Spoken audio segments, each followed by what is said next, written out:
Hello again, everyone. We're back again with another episode of the series, The Fact, that actually discuss international issues every week. And in this episode, we're going to talk about the deal of the century that is just some plan of USA trying to intervene the policies in Middle East and actually make some huge changes in Palestine and also in relations between Israel and Palestinian people. Today, we're back again with three of our respected guests. We have Ms. Randi Nord, and also we have Mr. Ali Musawi, and also Mr. Paul Larudee. Ms. Nord and also Mr. Musawi are with us from Lebanon, and also Mr. Larudee from USA. I would like to welcome all three of you to the program, and it's truly a great honor to have all three of you in this episode of The Fact. I would like to start with Ms. Nord, starting with the first question, which is basically about the recent changes or recent events concerning this deal of the century. Can you explain a bit about this decision and also about the recent changes and the results that actually USA tries to seek by this decision? US and Israel had this idea where they wanted to hand over parts of the Sinai and for the Palestinians, and basically trade off most of their land and take land from Egypt to give to them in exchange for large investments, which it looks like would be coming from the Gulf kingdoms. I think a big push behind that was not only does Trump, has he been more cozy with Israel than many of the previous presidents, but I think his ego has a lot to do with it as well. I think he really wants to be the president. He wants to see a deal made under his watch between the Israelis and Palestine. So I think that's a big part of it too. And I think they know that it's not going to work out, because we see, I just saw an announcement from Middle East Monitor that they want to postpone it until 2020, which would be after the next US election. And I think they really know that it's not going to go over well, and the Palestinians have seemed to just unanimously reject it. So I don't think they had a backup plan for that. Perfect. Thank you, Ms. Randi. Here comes actually the second issue, which is the reaction of Palestinian groups toward this decision.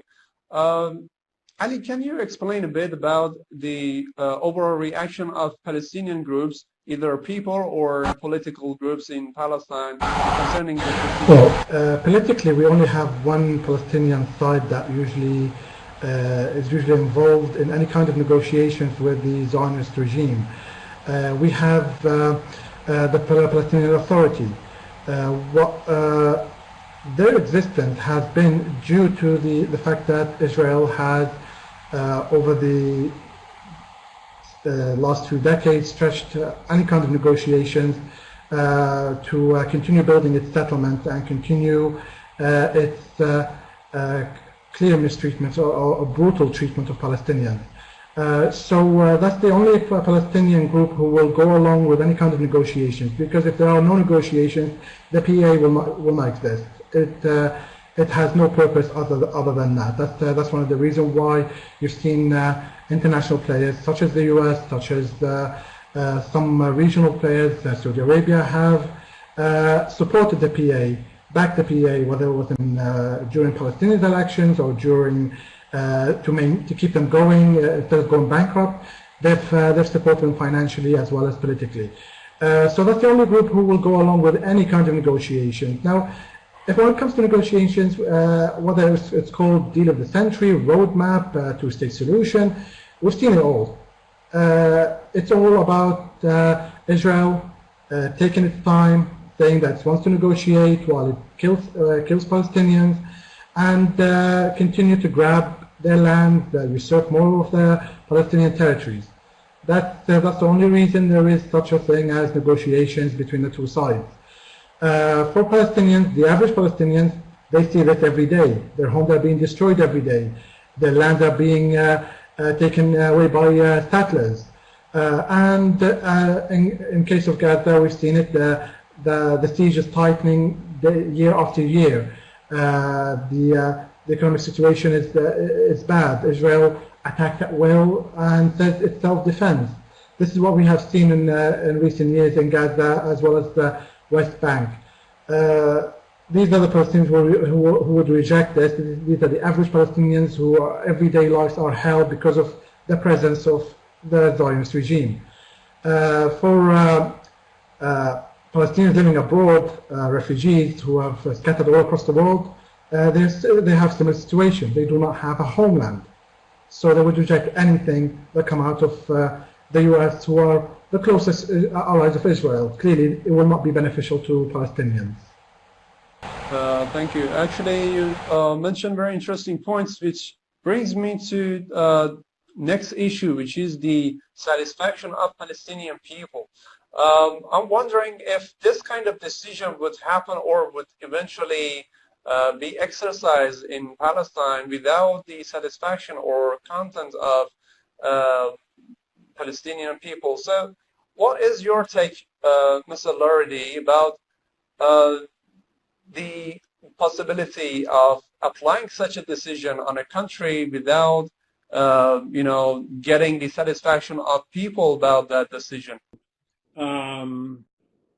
Following the lead of the United States and Israel in framing the so-called deal of the century, which has been evolving over the last 2 years, and which and where they are making the decisions as to what constitutes the deal. The Palestinians are not involved at all. This is exactly the situation of a conqueror who cares nothing for the conquered nation or people and territory. So I don't see why we should even be talking about this stupid deal of a century, which has been around for 2 years now, continues to evolve. Which century are we talking about anyway? Is it this century, the next century, the past century? I don't know. It's pointless to speculate about these things because we have nothing on the table. There is nothing on the table except so-called rumors about drafts of something that has not been completed, and we could continue to do this for years. Is this a serial, a soap opera, a serial comedy? What is this? This is ridiculous. It's being done without the Palestinians because the United States and Israel have agreed that they will not do it with the Palestinians. They want to impose everything on the Palestinians. That's the way it's been. We should not be talking about how important Mahmoud Abbas is, or the Palestinian Authority is to the process, that they are the only ones that will be acceptable to negotiate. There shouldn't be any negotiation. There should only be resistance, and resistance should be not just for the Palestinians but also for their allies around the world. That resistance has to. BDS is a sample of it, but Israel is making too much of BDS because BDS is not that powerful. It's the best we've got in many respects, but it's not really causing Israel very much harm. It's causing it anguish. That's the most you can say. But I think it's important for the Palestinians to make their own decisions about where they are going to go and who is going to be their leader and how they are going to work together to make nonsense of these efforts of the United States and Israel. This is where it needs to go. Great. Well, you mentioned very interesting points about BDS and also other aspects of, somehow getting in front of the Israel, which actually makes it somehow hard for Israel to intervene with the issues of Middle East. But here comes the also aspect of Arab countries. We have Saudi Arabia and also Emirates and other countries like Bahrain, which are supposed to be somehow involved in this deal of the century, so-called deal, and but their reaction and their role is somehow ambiguous to other people, and we're not sure how they are going to be involved in this decision or in this deal. So, Ms. Nord, can you just explain a bit about the recent or future reactions of Arab countries concerning this decision? Yeah, well, I think it's been obvious to most of us that the Saudis have really been leading the way in this push to not only normalize public relations with the Israelis, but engage in full cooperation with them to liquidate the Palestinian cause and focus all of their attention on Iran. I think that the Emirates and Bahrain we see following suit, and we see the Saudis kind of their puppets with what's going on in Sudan right now and the so-called internationally recognized government that they're propping up in Yemen's Aden. So I think the reactions are that they're ready to give up the Palestinian cause and ally with Israel against Iran, and they're ready to invest a lot of money in that. They just held that summit, I think last week it was, and there's another summit coming up in Bahrain where they were going to discuss investments, which would probably, let's be honest, most of the money for the deal of the century land, whatever they plan to give them in Egypt, would be most of that money would be coming from the Gulf countries, because we know the United States is not going to pay for it. So it's not surprising, and at the same time, we do see a lot of their allies not taking their side. Qatar wants no part of this, at least publicly, and Oman has also seemed to disagree. But a lot of countries too, they will, like we see with Turkey, Erdogan will say one thing about Israel in public and then continue trade deals and things of that nature behind the scenes. So the split between the Saudis and Qatar and some of their allies, maybe something happened behind closed doors that led to this postponement of it. But this probably would not be happening if the Gulf countries were not so eager and ready to normalize and publicly ally with Israel. It is really interesting to actually, you mentioned that, Randy, about the reaction of Arab countries. It seems that in future, if they want to get involved in this decision, they have to give up the right of Palestinian people, and also they might bring some kind of financial investments in Palestine. But Ali, can you tell me about the possibility of such a move? I mean, if Arab countries get into such a deal, it might have some consequences, and I'm not sure if this would be possible for Gulf countries and other countries around Palestine to somehow digest this kind of decision. So what is your take about the possibility and the consequences of such an attempt? Saudi Arabia for years led the Arab initiative for a peace deal between the Palestinians and the Zionists. And that Arab League-sponsored deal is still on the table. They have not pulled that out yet. So in terms of how far they're willing to go, they are bending over backwards for the Israelis to accept any deals that suits the Zionists. It seems one of the preconditions of that deal was that Al-Quds will be the capital of a Palestinian state, as we have seen in recent years, that the U.S. no longer believes that or follows such internationally recognized capital. And Saudi Arabia has also seems to be on board with that, since their reaction was non-existent.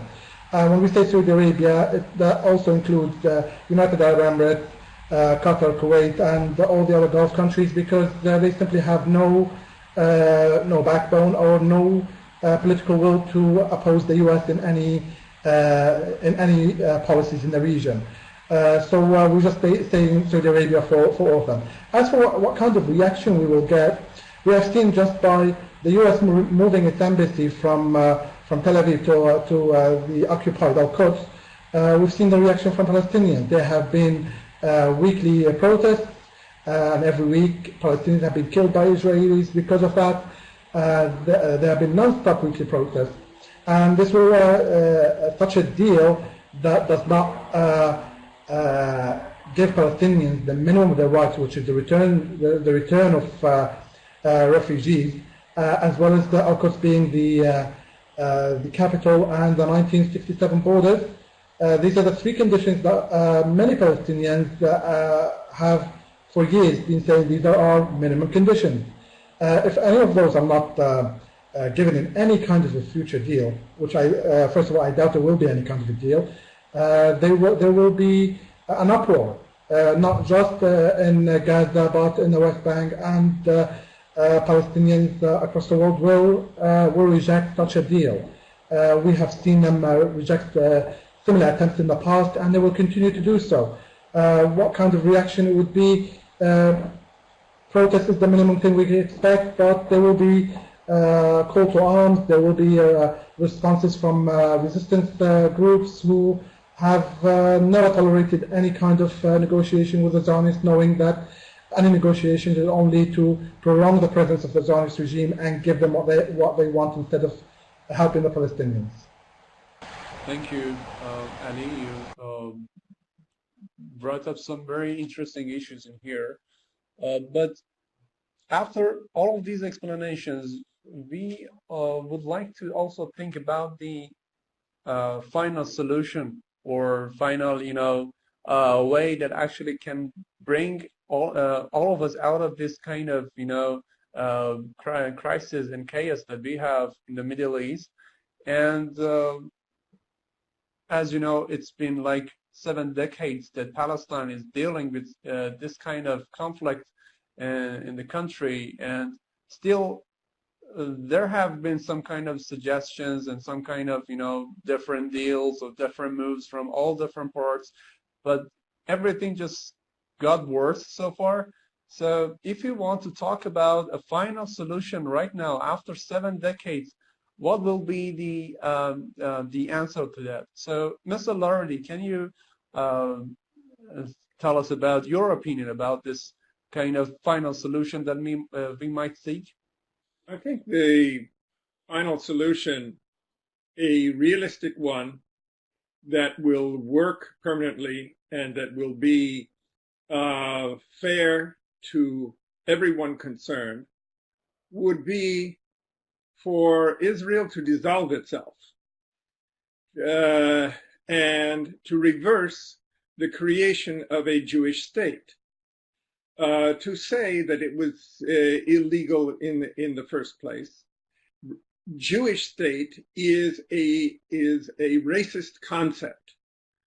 In order to maintain a Jewish state, you have to make sure that either a Jewish minority is powerful enough over an Arab majority in whatever area we're talking about that is being ruled, and that it dominates it, which is essentially an apartheid state similar to South Africa, or it has to eliminate in one way or another the non-Jewish population in that area, expel them, kill them, deny them citizenship, all sorts of consequences. And this has to go on not just for a couple of years, as some optimistic Zionists originally thought, but it has to go on forever. They have to maintain that forever to make sure that that there are not too many non-Jews in their Jewish state. This is a permanent disaster on the face of the earth, and the world has to take note of this and prevent it from happening. Jews are welcome in Palestine, as far as I know. There is no religion that is unwelcome in Palestine. Every Palestinian proclamation that I have seen has welcomed all religions in Palestine. So once the Jewish state is dissolved and considered an abomination, as it is actually by a significant number of Jews themselves, many Jews themselves consider Israel to be an abomination. And once that is abolished, then these non-Jews who came without the acceptance, without the permission of the rightful owners of the land, can apply for Palestinian citizenship. And I'm optimistic about their chances as long as they accept to be loyal Palestinians.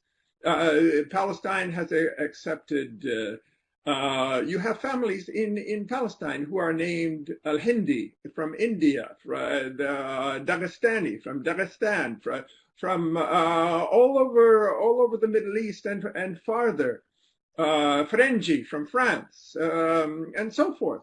These are I can't imagine that they won't accept them. But that's the answer, and it's been called a democratic state in Palestine. Fine, okay. It's up to Palestinians to make the decisions what kind of state they want. But for the usurpers and the ones who came there by trampling over the rights of Palestinians, they need to ask forgiveness and to accept to be part of a Palestinian state. Thank you so very much, Mr. Larudee. As you know, so far Iran has suggested some kind of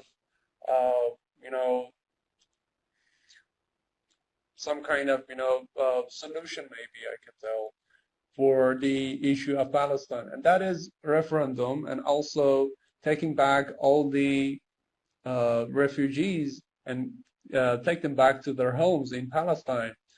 But there are some sayings about this kind of suggestion, and they say that this suggestion won't be fair for both sides, and some actually try to oppose this kind of decision. And so far, we couldn't have any kind of exercise of this decision or referendum in Palestine. So, Randi, can you tell us about the either possibility or actually the authenticity of this kind of decision, and if it would be fair for both sides or not? Well, first of all, I'd like to preface by saying that this would really be, in my opinion, up to the Palestinians to decide what they would like to do, because this is their land, and they should be in full control of what happens. But I don't think we really need to acknowledge that there are two sides, because one side is an occupying, violent, genocidal force, and I don't think we really need to be considerate of their feelings and what they want out of the situation, because they drove Palestinians out from their homes in a violent and bloody fashion.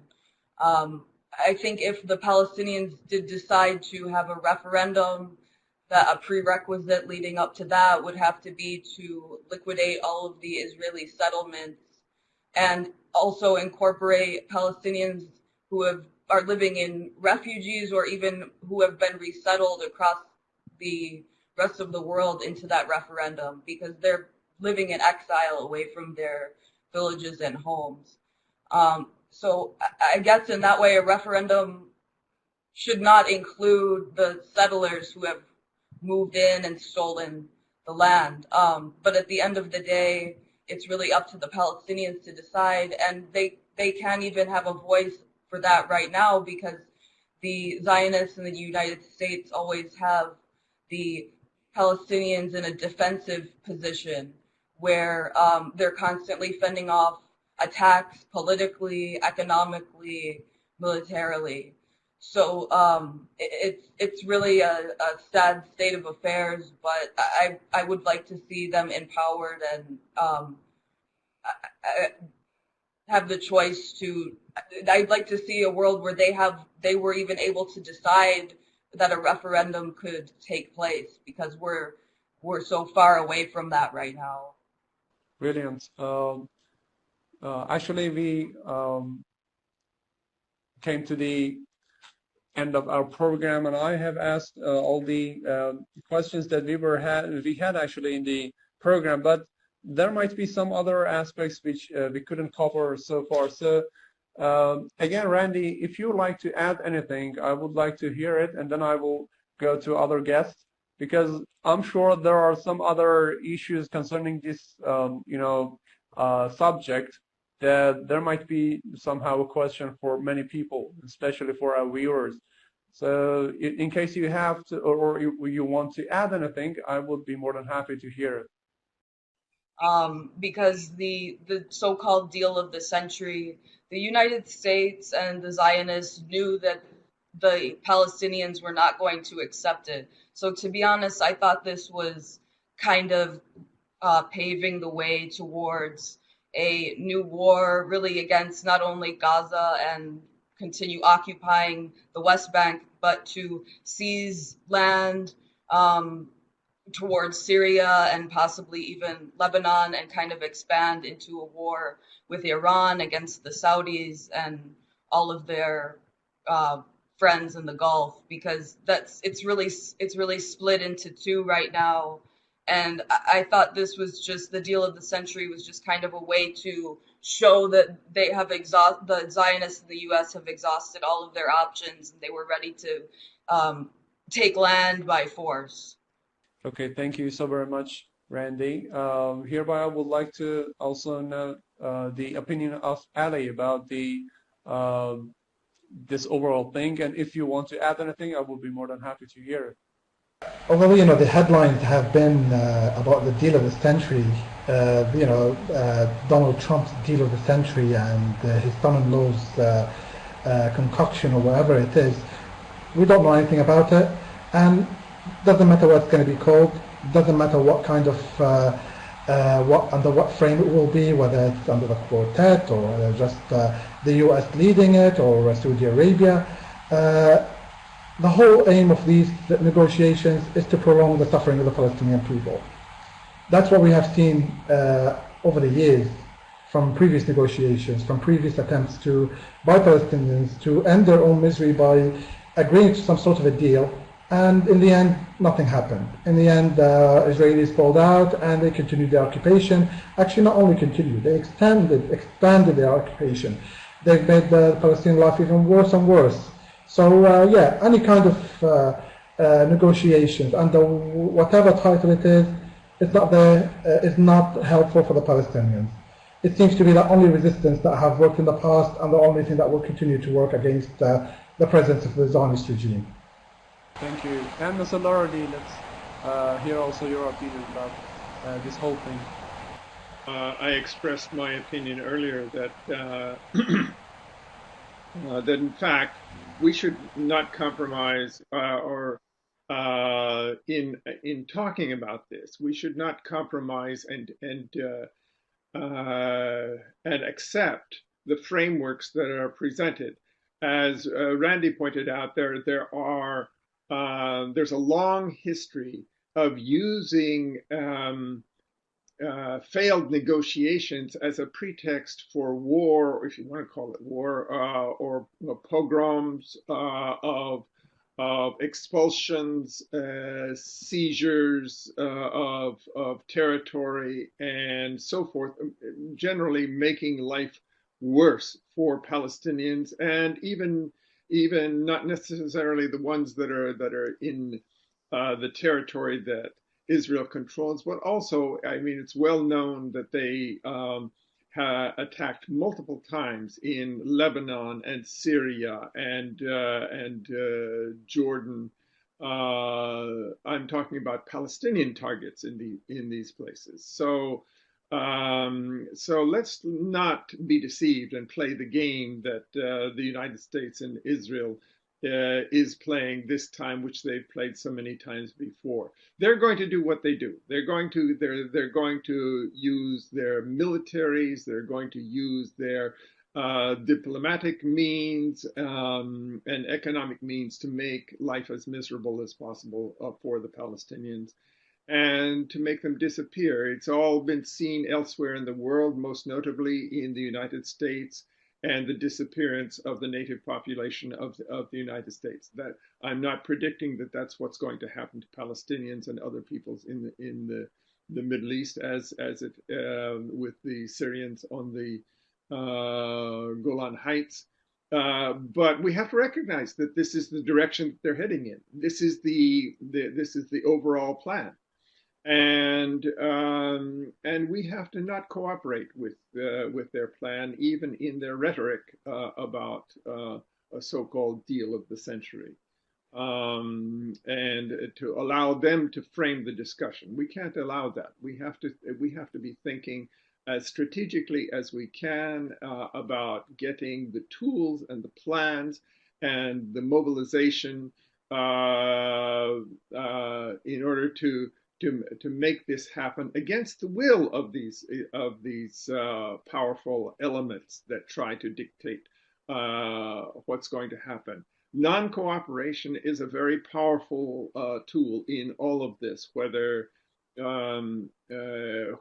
economic or social or military or whatever. Right. Thank you so very much, Mr. Larudee. Actually, this was a very brilliant and informative talk with all three of you. I would like to thank each one of you for accepting our invitation to this program.